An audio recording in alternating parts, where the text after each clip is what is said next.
Hi, everyone. Welcome to the Friday Forum. As you enter the room, go ahead and let us know where you're coming from and who you are.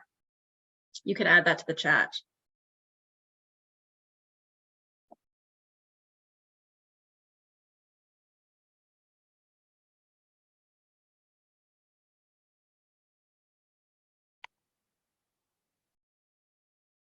Ooh, we have somebody from Morocco, somebody from Montana, Switzerland, Las Vegas, Georgia.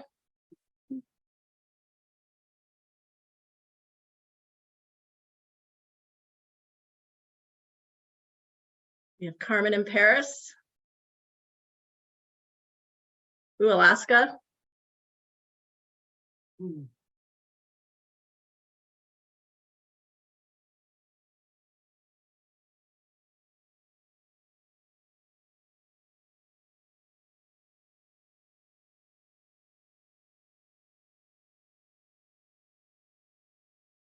For those of you that just joined, go ahead and let us know where you are tuning in from by adding your name and where you're from in the chat.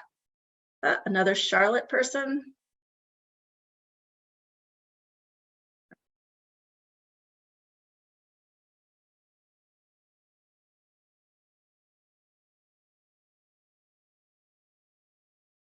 Brazil, Utah.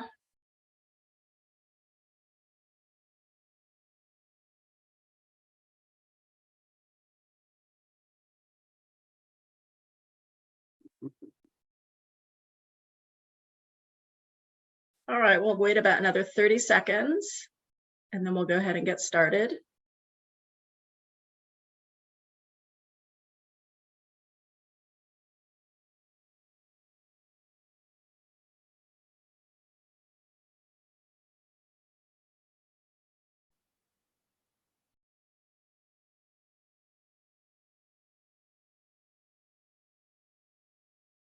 Hi, everyone. Welcome to Cindy's Friday Forum.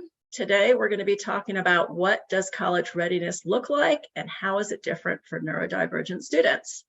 My name is Kathy Fine, and I'll be filling in for Cindy this week. I am based in Charlotte, North Carolina, and I've been an educator for more than 20 years, 10 of which I've also been an IEC. With a master's in special education and a PhD with an educational psychology concentration, I'm super excited to fill in for Cindy today. So let's get started. We have a panel of 4 today. We'll start off. I'm going to introduce Ferne Bork, who's the Assistant Director of Admissions and Training Coordinator for Landmark University. Ferne? Thanks, Kathy, and thanks all of you for joining us from such divergent places today. So as Kathy said, my name is Ferne. I am from Landmark College in Putney, Vermont. If you're not familiar with us, we are a small 4-year liberal arts college devoted exclusively to neurodivergent students. We engage with students in more ways than many people recognize, both high school and college students, on campus as well as online, short-term programs as well as degree programs. I think what we're especially good at is helping students learn to leverage their gifts, to meet their challenges, to value their differences, and to know what it is they need to do in any kind of situation, either during or beyond school, in order to succeed. I come to higher ed through a back door. His name is Aaron. Aaron is now 30 years old. He is my son. He has ADHD and is a Landmark College alum.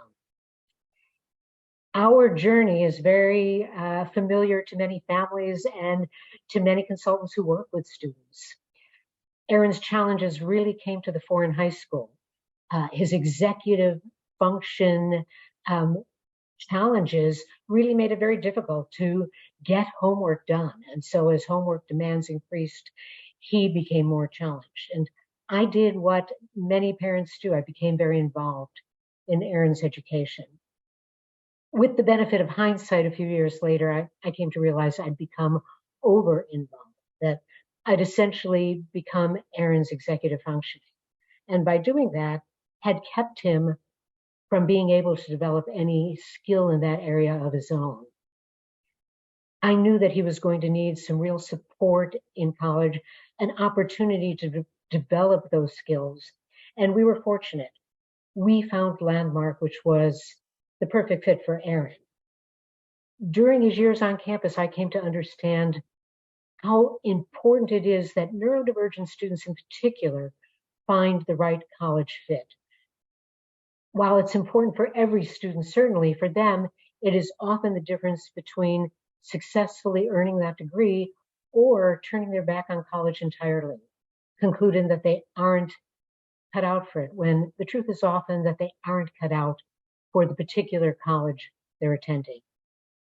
5 years after Aaron left Landmark with an associate degree, I came to admissions, and what I'm really grateful for is the opportunity to help other families navigate that very exciting but often challenging college journey.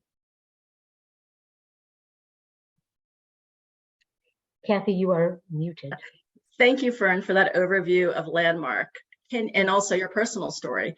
Can you tell us a little bit about what learning support looks like at the college level and how it's different from high school? Great question, Kathy. So the differences in how it does look, and there are many, is the result of the legal landscape, which changes dramatically. In K to 12, the IDEA, the Individuals with Disabilities Education Act, in tandem with Section 504 of the Rehabilitation Act, defines and protects students' rights in public school. In college, the IDEA gives way to the ADA. And the Americans with Disabilities Act is a federal civil rights law that protects the rights of people with disabilities in all areas of public life. Whereas the IDEA mandates that schools provide success for students, the ADA only requires that schools provide access. And that can look very different. In public schools, because they are responsible for student success, the school takes the time to identify students who are in need of support, evaluate them, and then develop plans based on those evaluations. In post-secondary, if a student wants to receive support, they are going to have to take the lead, which is why we talk so often about the importance of self-advocacy. Students not only need to understand their learning difference, but they need to be able to articulate that difference. They need to be able to talk about the accommodations they've received in high school and what it is exactly they're looking for in college. Families and educators can go a long way to helping students prepare for that eventuality. I encourage students to take an active role in their planned meetings while they're in high school. At home, families should make their students' learning difference okay table dinner conversation, destigmatize, normalize it. The more a student has the opportunity to talk about their learning differences before they get to college, the more confidence they'll have when they're sitting in disability services in front of a stranger needing to advocate for themselves. What's important to know is that whether a student has an IEP or a 504 plan or a specialized educational plan in a private school, those plans have no legal weight in college whatsoever. Whether a student has, on the basis of an IEP, a modified curriculum in high school, they may have modified homework in high school, but those are never considered legitimate accommodations in college. All students do the same coursework, the same homework. The only exception may be some colleges offering a language waiver, allowing students based on a certain language-based disability to have a substitution type of course. In K to 12, all faculty, all staff in the school are aware of a student's disability status. In college, only those people that a student chooses to notify. So while the process may differ a little bit from college to college, every semester a student will need to notify every instructor of their disability, their accommodations, if they expect to receive those accommodations that semester. And they are never retroactive, so those accommodations need to be in place at the beginning of every semester. Another thing that changes dramatically is parental involvement. Parental involvement is encouraged in K-12. In a college, the opposite is the case. Again, students are in the driver's seat, and many have very little experience in the driver's seat. The parents of neurodivergent students have often occupied that role for their students' entire education through high school. So it's important that students prepare to take that role. And things that families can be looking at is who takes responsibility for waking a student up for school? Who takes responsibility for making sure a student takes their medications, for planning after school time, for setting goals? A student may need a long runway to be prepared to take that driver's seat effectively. In addition to the changes in support that are the result of the legal landscape, it's also important to be aware that different colleges offer different levels of support. Some offer only accommodations to be in compliance with the ADA. Some may offer some additional coordinated services that are designed to build skills. There are more and more traditional colleges and universities throughout the country that have developed learning support programs that are very structured, offer much more comprehensive support to students, and really focus on skill building.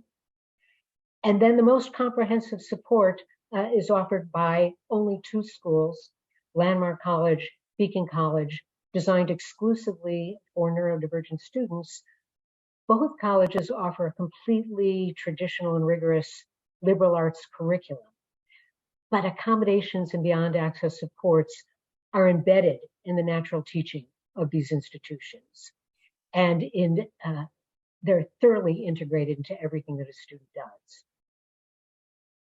Many students will choose to, rather than pursue their bachelor's degrees at these colleges, will use them to create a foundation, to build skills, use them as a springboard, and then transfer to a more traditional educational setting, prepared with the tools they need to succeed. So as people work with students, it's important to be aware both of the legal ramifications and a particular student's needs, of course, identifying what those needs are and matching those needs to the level of support that particular colleges will offer.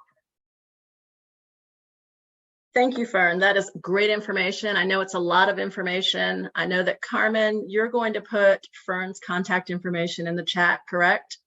And everybody will receive an email with a recording and everybody's contact info. So if you have questions for follow-up, please feel free to reach out.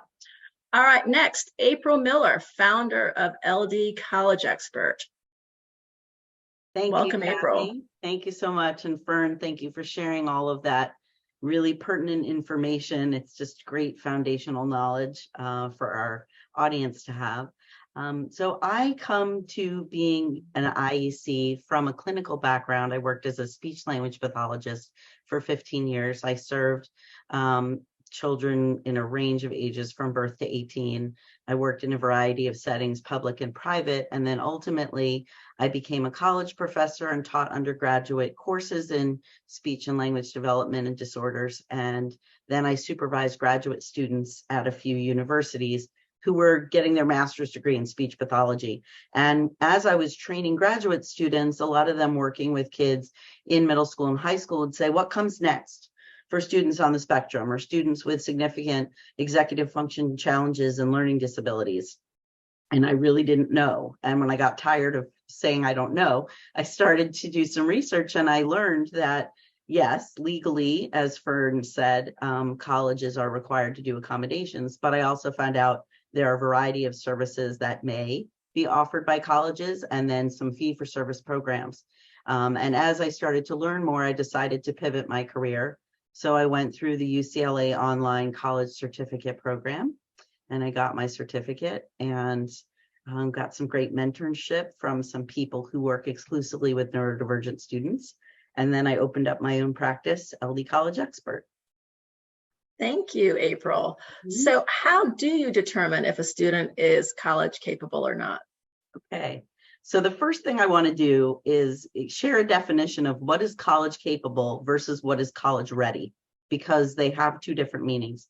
So a student that is college capable means that they have the aptitude to develop the skills necessary to adequately take on and succeed with the college experience. College readiness means they have developed those skills. So it's beyond just an aptitude. So when I work with students, it's one of the first things that I have to delineate is, are they college capable? And if so, are they college ready? And so one of the things that I do when I meet with families is a profile evaluation. It's what I do at the very beginning with any new client. There are a variety of developmental domains that I need to evaluate. And the first part of the conversation is to ask the student what their learning identity is. And many students haven't had anyone phrase the question that way or necessarily ask them. And some don't know what to say. Sometimes they'll answer the question with the medical model answer, which means they'll give me what their DSM-5 designation is.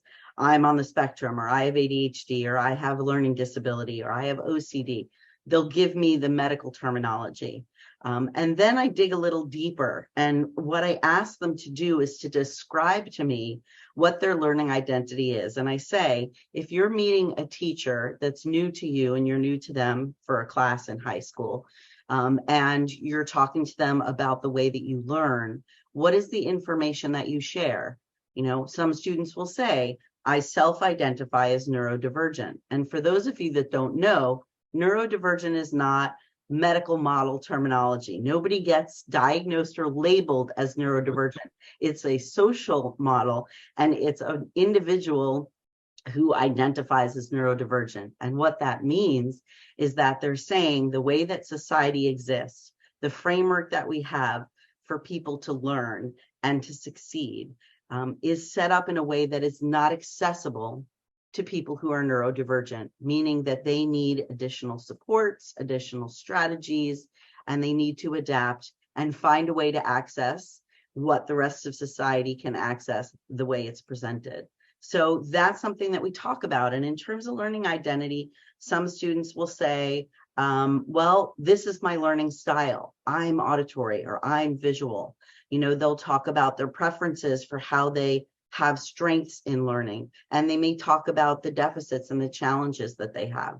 They might use words like learning diversibility, and some students make up their own, you know, terminology or phrases for what their learning identity is. And when I meet with students, if they don't have kind of a 30-second elevator speech about their learning identity, that's something that I work on in the course of our time together, because I feel like it's really important for them to embrace who they are and how they learn, and to go out into the world, whether it's college and ultimately the workforce, being able to own that and being able to express that in a way with confidence and competence. So when I go into the profile eval, there are several different skill areas that I will evaluate. And what are the prerequisites that somebody needs to be ready for college? And I'm just going to give a quick review. The first area is independent living skills. And I'm not going to talk about that because Jasmine's going to talk about that. The next set is academic skills. So note taking, managing assignments, preparing for tests and test taking. Executive functioning skills, which depending on who you talk to, it's a set of skills that really set adults up for success. So it's time management, it's organization, how to set and achieve goals, starting tasks, completing tasks, turning assignments in on time, having focus, having stress tolerance and emotional self-regulation. And there's other skills also that fall under the umbrella of executive functioning skills. The fourth area is cognitive skills, and I'm not going to go into that because Dr. Frankenberger is going to talk about that when it's her turn to speak. The next set of skills I look at is emotional skills. Can a student stabilize their own mental health, anxiety, depression, if they have any disorders? Are they on meds? Are they getting therapy? And do they have a good handle on being able to stabilize their emotions and to regulate their emotions? The sixth area is, which I kind of clump a bunch of things together: communication, social skills, and emotional relationship skills. So does a person use speech and language effectively to communicate their needs to others and to get their needs met, and also to form relationships and to be able to hear other people and work with other people? And then the last set area, which is, of course, last but not least, is self-advocacy skills. For neurodivergent students, this is a cornerstone part of determining college readiness. Do they embrace their learning identity? Do they know what learning supports they've had that have helped them in high school? And do they know when they go to college who to go to for supports, what their legal rights are, how to get those supports? And then if things change and something that was working isn't, do they know how to problem solve and manage that within that college campus community? So those are the areas that I look at to evaluate the college readiness. And once I've gone through and assessed those different areas, I also meet with a family, I meet with a student, and I look at who the student is holistically, because part of college readiness is knowing, does the student know what their personality, their values, they have interests? Yes, they can tell me about their challenges in learning, but also their strengths and their gifts. You know, I want to see who they are all the way around as a person. Part of my profile evaluation is looking at IEP 504, neuropsych or psychoeducational reports, if they've seen a speech pathologist, an occupational therapist, or a therapist for counseling. Those are the kinds of documents I want to look at. Of course, I want writing samples. I usually try to get two. And I ask for a transcript, and I need to evaluate all these documents in addition to having a face-to-face, usually on Zoom, conversation with the student and with their parents, so that I can get a very deep and broad context for understanding, who this person is and if they're ready for college. I ask them about their hopes and their dreams and their ambitions. And then after I gather all this information, I meet with them again and I make recommendations. And for some students, they're college capable, but they're not college ready. So we talk about what kinds of transition options they need. And it might be going to a program at Landmark or doing something online at Beacon. It might be going to Mansfield Hall, which is where Jasmine Lamb is from. Sometimes it's working with an executive function coach or taking a gap year. And then we talk about when they're going to college, what those supports look like. And Ferne shared a lot of information about the different levels. I leave my families with a concrete written report, as well as a thorough conversation of talking about all these things.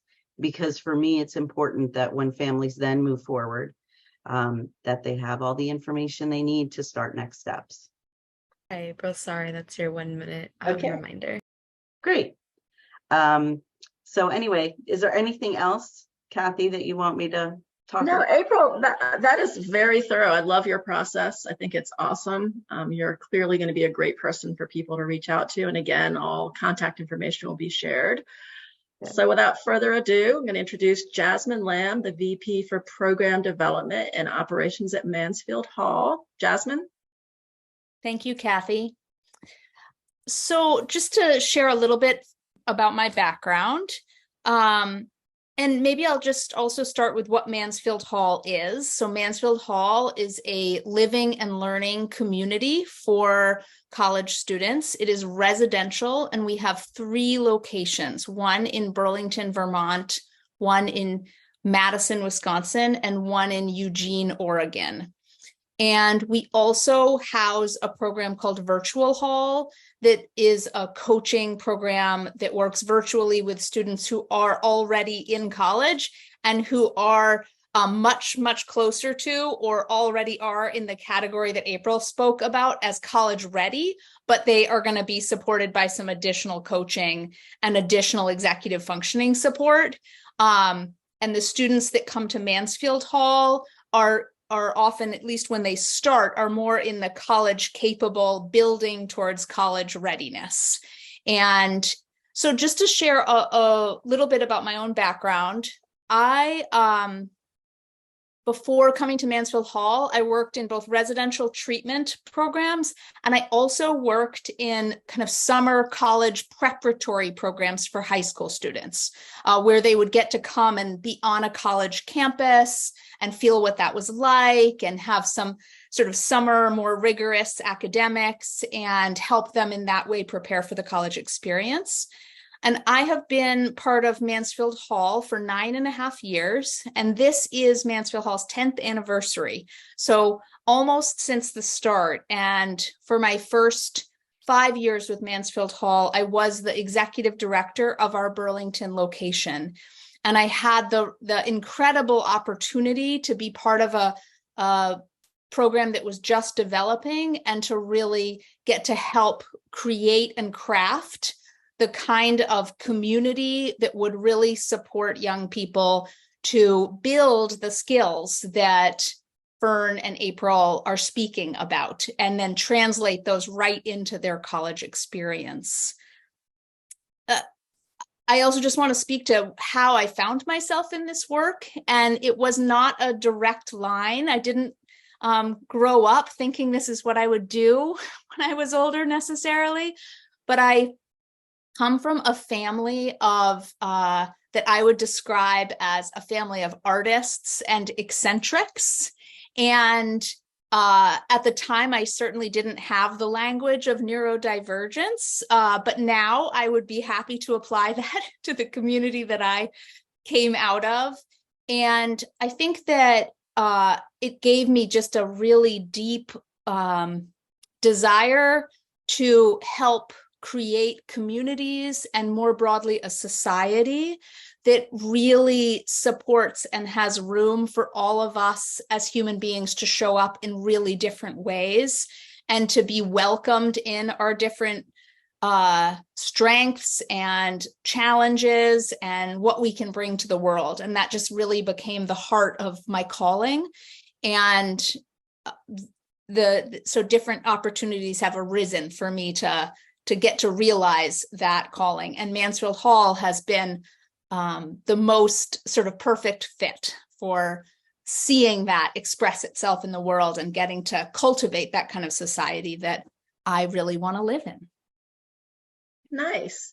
So Jasmine, what exactly does transition to college look like, and what kinds of skills, et cetera, do students need to work on in order to be college ready? So, Kathy, it is incredibly individualized. That's one piece I would say, is sort of what that journey looks like for each person is going to be really different. And there are some themes that I will speak to. And I really appreciated April speaking to the differentiation between kind of college ready and college capable. And then just to let everybody know, which I'm sure you all do, what a wide spectrum there is within that. And that, you know, what some people have as strengths and then other people need to develop strengths or all look different and make the path look different. But I will kind of focus some of my points around more of the kind of functional life skills that are really critical. You know, we have students that come to Mansfield Hall. We have incredibly bright students, and they have no problem being accepted to the colleges in our area. So for us, we are like the ancillary program to the university. So our students go to the University of Wisconsin or the University of Vermont or to some of the other area colleges. And so being accepted, often not a problem, because the colleges are mostly just looking at the academic side of that young person. But for many of our students, they actually haven't yet developed the executive functioning skills, the ability to track time and space, and the ability to get up independently in the morning, to take medication independently, and to navigate some of the social dynamics of college. And they often haven't yet really built all the self-advocacy skills that are absolutely required, as Ferne spoke about, You have to go and ask for what you need and let people know what you need. And you need to let the right people know what you need to access the best supports in college. So, a really top line skill that I want to encourage any young person who's going to college to develop is actually around medication management. So not everybody takes medication, but if you are a young person that does take medication, really developing the skill of both understanding why you're taking that medication, feeling like it is aligned with what you need. And if you don't feel those ways, like working with your medication provider to feel like what you are being given is a support to you. And then your ability to take those, to have the habit and the consistency to take those medication really supports the transition into the college environment. It is a huge transition. You're moving to a whole new place. You're in a whole new environment with new people and facing all sorts of challenges, socially, emotionally, new routines. And so if you are able to have consistency in medication that is supporting your well-being, that makes a huge difference. So that's one place where I would focus attention. I think along with that, pieces like being able to wake up independently in the morning. And this is a piece that many Mansfield Hall students are able to do, but a whole portion are not yet able to do. And it's really hard to navigate college unless you are getting up and prepared for your day. And so using an alarm clock independently. And a lot of these skills, they work. I think schools can really help young people develop them. And also it's a real place for families to work together. Sometimes very, very well-meaning parents, it's part of their expression of care and love is to keep getting their teenager up in the morning and to keep putting those meds right in front of them at breakfast and asking them to take them. And yet it can set young people up so they haven't actually practiced those skills that they absolutely will need to be successful. They can be incredibly bright, incredibly college capable, and this is where they will falter in that first semester of college. I think, I think if a student has benefited from having a therapist, working to identify if they can stay with that person or find somebody in their new college community and do that work ahead, then that's really ideal. So again, it's about starting to build the support system that you're going to need, whether that support system is the internal skills you have, the medication that you're taking, the other people that are going to provide support. And one of the pieces necessary for all of these skills and taking on the development of them comes back to some self-awareness of who you are as a learner and some self-acceptance of who you are as a learner. And that is really hard for some young people. And part of that is not their fault. It is the responsibility of the bigger society to continue to create a world where they do not feel othered by who they are. And we live in the world we live in. And so however we can support individual young people to feel like it's okay for them to be who they are. And also it is okay for them to receive support to be successful in this environment. In fact, all of us, whatever our minds are like, whatever our challenges are, we all have only been successful in life through an enormous amount of collaboration and support and accepting that support and asking for help. And so, that piece has to be kind of foundational for young people to commit to building these skills and taking these steps. And I think there's the last piece that I will share, is that it really is important for the young person to want to go to college, for that to be really what they feel like is the right next step for them. And part of what I love about the work we do, is that in our society, college really is one of the key metaphors for becoming an adult. And I want every young person that wants to have that particular experience to have the opportunity to take that step, but it isn't necessarily for everyone, and that's also okay. And so I think professionals and families really listening to young people to understand if this is what they want as a next step, because if it isn't, or they're not ready for it, it's best to find where they're going to do their best growing up next. But if it is what they want, then really how to capitalize on their motivation for this experience towards the opportunity to build increased skill that will serve them incredibly well in this new adventure they're going to go on.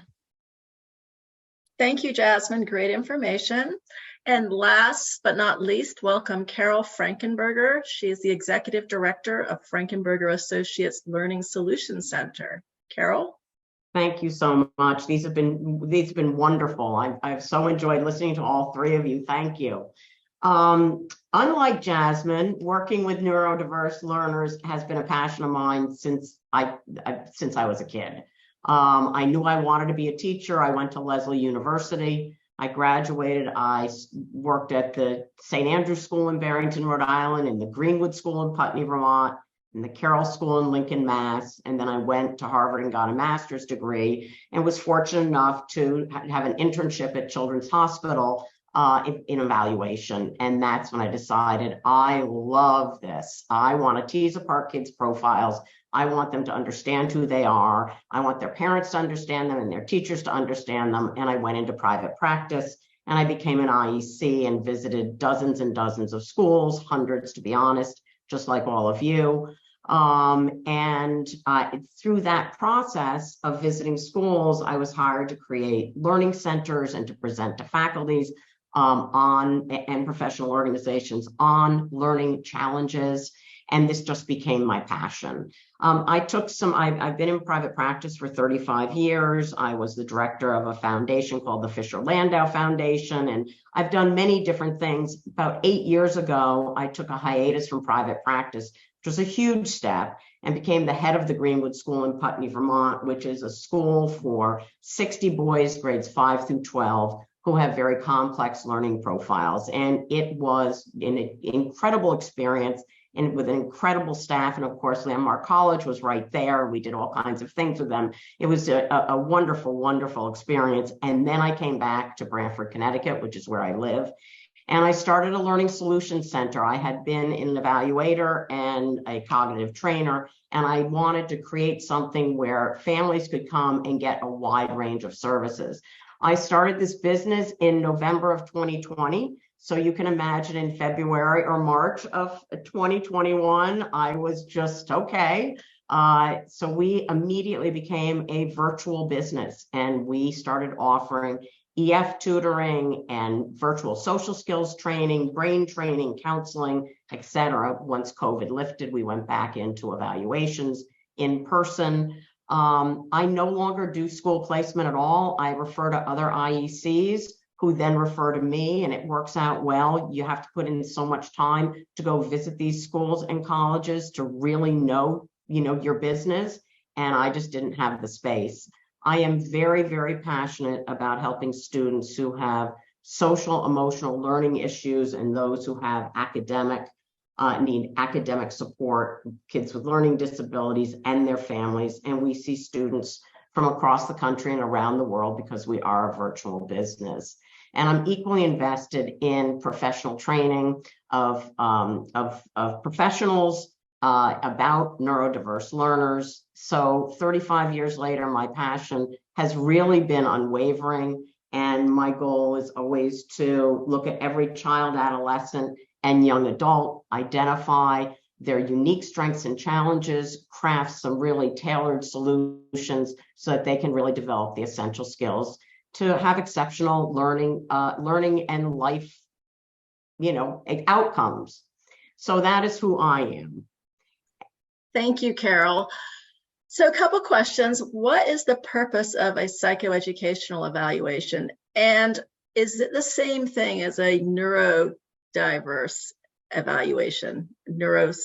Well, I think it's a there's different terms neuropsychological, coming in. I think it's a neuropsychological, and a neuropsychological evaluation is, I do psychoeducational evaluations, and a neuropsychological evaluation will usually include a much more in-depth look at social emotional functioning, psychiatric functioning. But I'm going to talk today about psychoeducational evaluations, and really you can apply it to neuropsychological evaluations also, because what is the purpose of them? And I think that there are 4 primary purposes, and I'll start with the first, which is really to gain a very clear picture of a student's cognitive, social, emotional, academic, and executive function abilities. And really a good evaluation, whether it be a psychoed or a neuropsych, will give you information about a student's verbal reasoning and comprehension abilities, their visual spatial skills, their fluid reasoning abilities, can they take novel tasks and do them well, their working memory, and their processing speed. And those are the cognitive abilities that are assessed on an IQ test. And those cognitive, the student's cognitive profile lays the foundation for all of the rest of the testing that takes place. Do you work with students who are straight A students who have IQs in the 90s? And if you do, you can assume they are incredibly hard workers, and they're probably very, very tired by about their junior year in high school. As things really ramp up, they become, it just becomes increasingly more difficult, but they plug along and they just are really driven. Or the student who's a B student with 120 or 130 IQ, but they can't demonstrate their knowledge, maybe because they have processing speed issues or reading fluency issues. So you get a wide range of profiles. But do these students, and this is all part of an evaluation, do they present with anxiety, depression? Do they have social skill challenges? What are their reading and written language and math skills look like? Do they have a learning disability? This is all comes out in a good evaluation. And importantly, very importantly, how are their executive function abilities developed? Can they, as April and Jasmine said, can they initiate tasks, plan and prioritize, use a calendar, shift sets and manage, a lot of information? Can they organize their day, their month, their week, and their month, which they do at a place like Landmark very, very well in helping kids really young adults manage their time. So any good evaluation should answer all of those questions and more. So I think a second primary purpose of an evaluation, and perhaps it's the most important, is for the student to understand their learning profile, their strengths and their challenges. These students are keenly aware that they have challenges, even if they cannot articulate them. And I'm thinking of students in 11th and 12th grade who come to me and they know they have learning challenges, but their parents really don't. They know something is up, but they're not quite sure what it is. And I recently tested an 11th grade girl who cried when she had to read aloud to me. I gave her an oral reading test. I wanted to see what her reading looked like, because her never, was able to either articulate it or her parents didn't know. Or another student I recently evaluated who had working memory issues, and I gave him some math problems to do in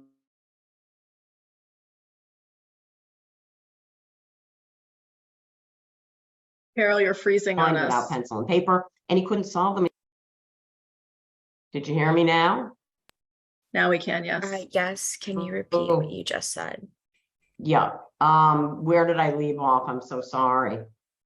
With a student who cried with the passage, and then you just introduced the one with the math problems. Oh, I'm sorry. Well, she cried because she has decoding weaknesses. So all of a sudden, these were really, she had no choice but to try to decode these multisyllabic words, which she couldn't do.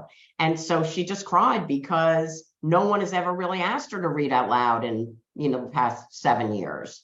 And then the student with the working memory issues who just said, it's too much information for me to hold when I gave him a math problem and he didn't have pencil and paper. So these are the kinds of challenges that students have. And so they need to understand who they are as learners, how they present socially, how their anxiety and stress impacts their performance, and they need to learn how to become self-advocates. So that's a second primary and a very important part of an evaluation. I would say a third purpose of an evaluation is for parents and teachers and professors to understand the student's profile. Evaluations should include a parent wrap-up so parents clearly understand their child's or young adult's profile and have time to ask questions. It should also include a wrap-up with the young adult, and I take 2 hours with the parents, and then I take as much time as I need with the student, and we meet either on Zoom or in person to really go over the profile. In college, students are going to encounter professors who absolutely identify their struggles and even suggest they get evaluated. I've had several young adults come to me based on their professors suggesting, and then there are professors who have very little interest in students who are neurodivergent learners. So I think it's really important that students need to choose carefully and wisely who they seek for support and understanding. A fourth major reason, am I with you all still? Yes, go ahead. Fourth major Okay. reason. A fourth major reason to have an evaluation is obviously for students to access services at the college level. And first, services need to be identified. Not all services are right for all students. So it's really important to choose which ones are right, which ones are going to lead to the students achieving the most success, and then how do they access those services? You know, is there technology that will make it easier for them? Do they use audiobooks if they have reading fluency issues or decoding challenge? Do they use a live scribe pen, as someone described earlier, or other note-taking device for those who have graphomotor weaknesses? Are they on Dragon Naturally Speaking or some form of voice-activated software where they can dictate their written work? And, you know, we work with students through the college process, but we work with college students through the evaluation process and through our EF process, where we guide them to the services and how to access them, and so that they're available to them, just as, you know, many of you do. How old can an evaluation be for college? Well, it depends on the college.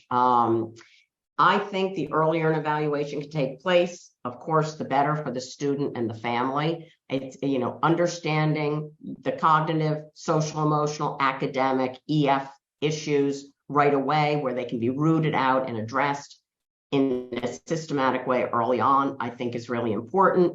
However, there are many students who are not evaluated. I see students in their junior and senior year. I see college students.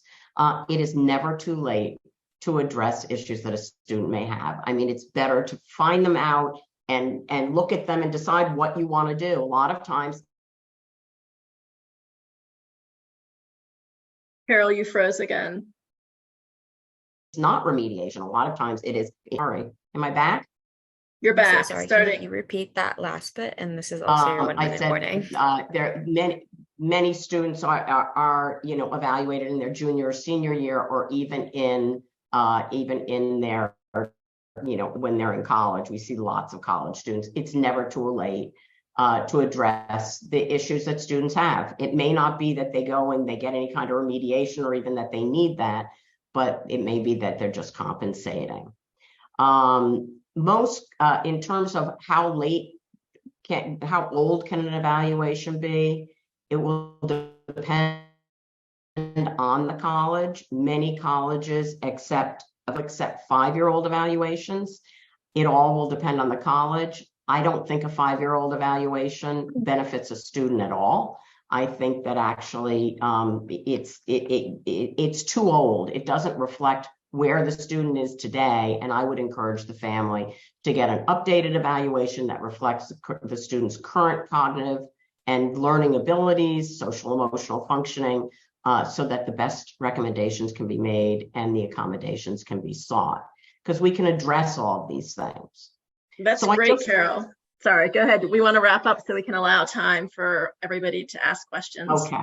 Then I just wanted to end up by sharing that we have spent the last year creating a 10-hour virtual course entitled Understanding Diverse Learning Profiles that takes professionals through the various cognitive and social emotional learning and EF challenges, that talks about how to read a psychoeducational evaluation, understanding test scores and test patterns, questions that you can ask students to ascertain their learning profile when an evaluation is not available, and executive function and learning strategies to ensure student success. And that has been a culmination really of 35 years of work that I have done along with my team here. So if you want to learn more about the evaluation process and you want to learn more about, neurodiverse learners, this is an opportunity that exists. Thank you so much, Thank Caryl. you for giving me that time.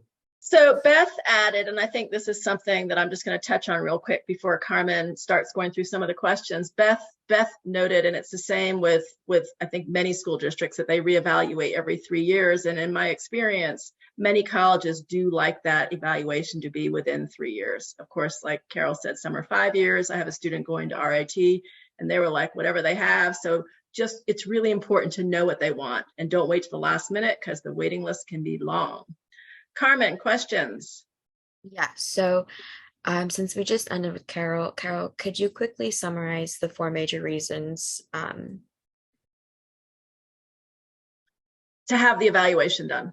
Yes, yeah. Okay, the 4 major reasons. One is the first is to glean the student's learning profile, to have the student understand their learning profile, to have parents and professors understand the learning profile, and to access accommodations on the college campus. Those are just 4. Those are 4.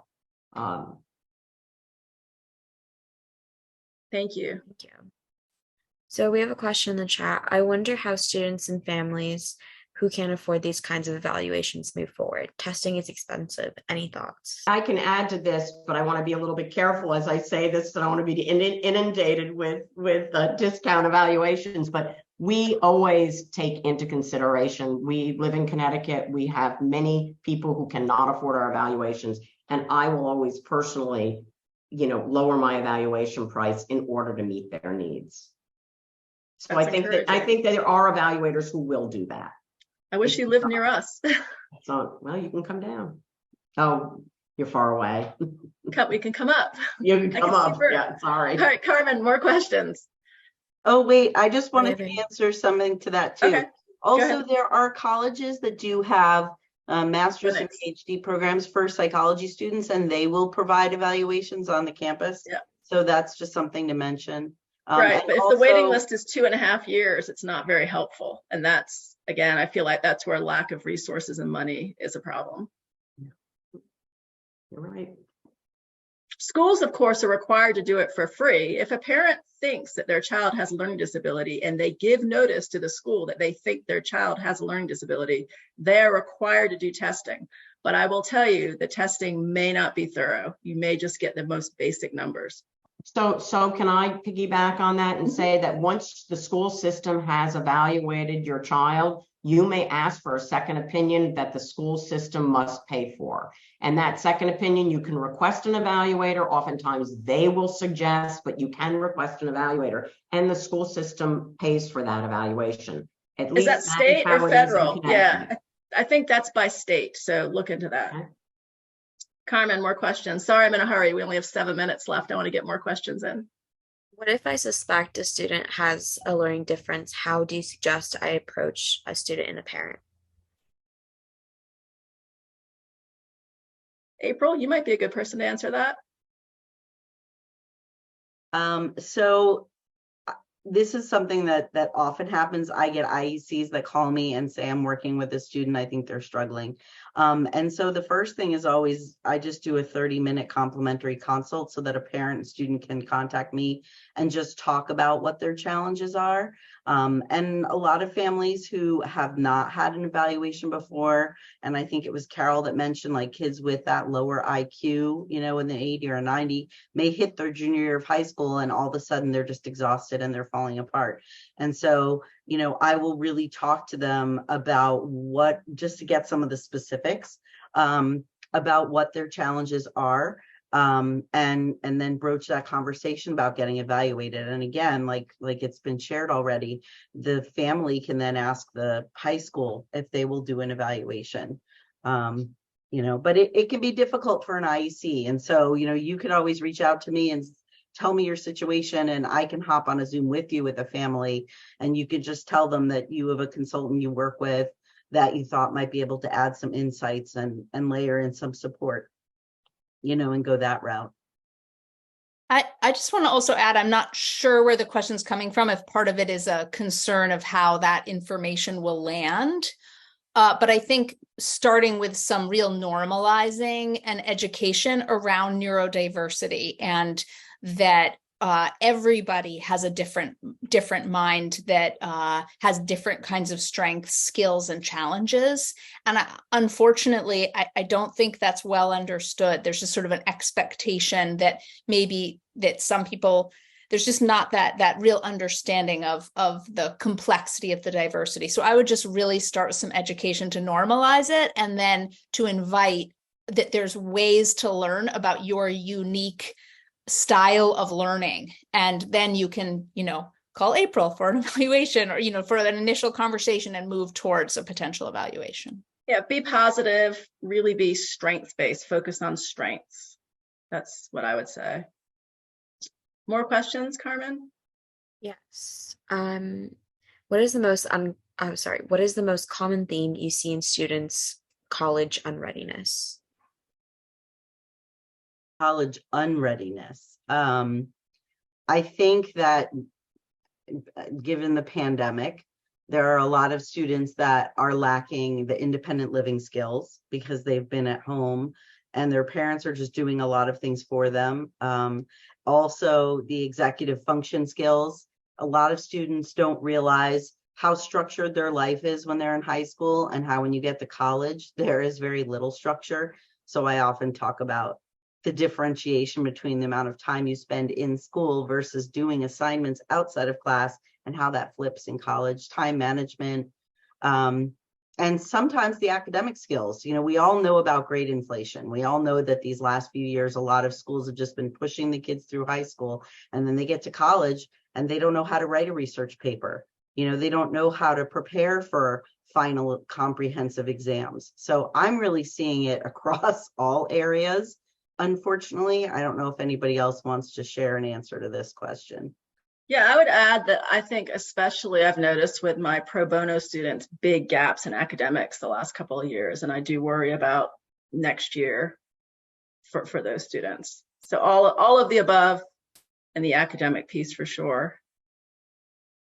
Yep. Carmen, go ahead. I would just echo. I think that even for families and professionals at the high school level, they don't fully understand the degree of executive functioning skills necessary in the college environment, and what a leap that is, you know. And so I also would say learning who this young person is and all of what they might need if college is even right for them. But if college seems right and they are college ready, still really thinking about a transition plan with some scaffolding to help them establish those habits and executive functioning skills for also just when you go through a transition, your executive functioning skills get worse than even what your sort of normal level is. So how to really support that transition because of that. Support with a safety net. Go ahead, April. I just wanted to add in quickly, also, if a student is not diagnosed with having some learning disabilities or related disorders, then the family and the student don't realize that some of their development may be delayed by a couple of years. And Caryl may want to speak a little bit more to this, but we all know that the frontal lobe is not fully developed till kids are in their mid-20s. And so for a student with ADHD or autism spectrum disorder, they're even more delayed. And so going to college when you're 18 chronologically does not mean that you have the social emotional skills necessary for navigating a lot of what comes with that. We have time for one more quick question, right, Carmen?